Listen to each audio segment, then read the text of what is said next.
Here's one. I love this. How do you respond to someone who projects their views onto your life? Example.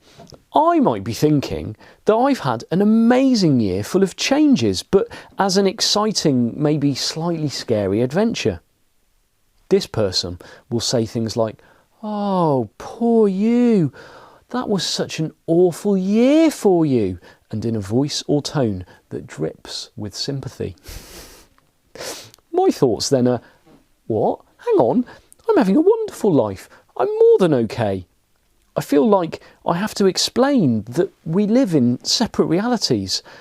I know I have to remember that we have separate realities, but it still irritates me, and it feels like this person rains on my parade. Ha ha, I know. And, you know, there's your solution right at the end. Ha ha, I know. Well, yeah, knowing's enough, really. And laughing. You've got to laugh. You've got to laugh. And I think the thing to see with separate realities in that situation is that that person is not actually experiencing you. That person's not experiencing you.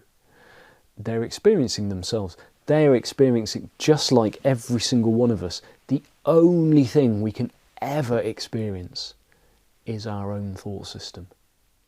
So while it looks to her like she's experiencing you and your life, it's actually her thought system that she's experiencing. And when we see that, it's, you know, it's not so much poor you, this was such an awful year for you. It's more a case of poor me. I would experience all of that as awful. I probably wouldn't be able to cope, which itself is an utter nonsense. If that person was thrown into the same situation that you were thrown in, and I know a bit about your situation, so I know it's been very exciting, and it has been full of like amazing changes. If they were thrown into that situation, of course they cope, because they're human. They're born to, you know, we're built to thrive in the present moment. Get out of the way of our thinking, then, you know, we do thrive. We have, like you say, we have a wonderful life and we're more than okay. But to really see that what that person is really saying deep down is, poor me, I don't think I think I would have a terrible experience of what you've told me about.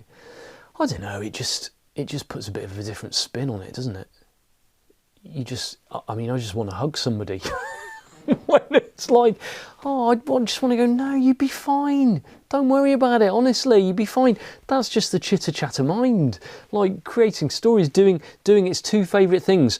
Firstly, predicting the future that it's rubbish at. And secondly, the thing it's even more rubbish at, which is predicting how we would feel in any particular situation. And it's rubbish at both of those. And the more seriously we take either of those, that's when we get into difficulty. So that's what I thought when I read that one.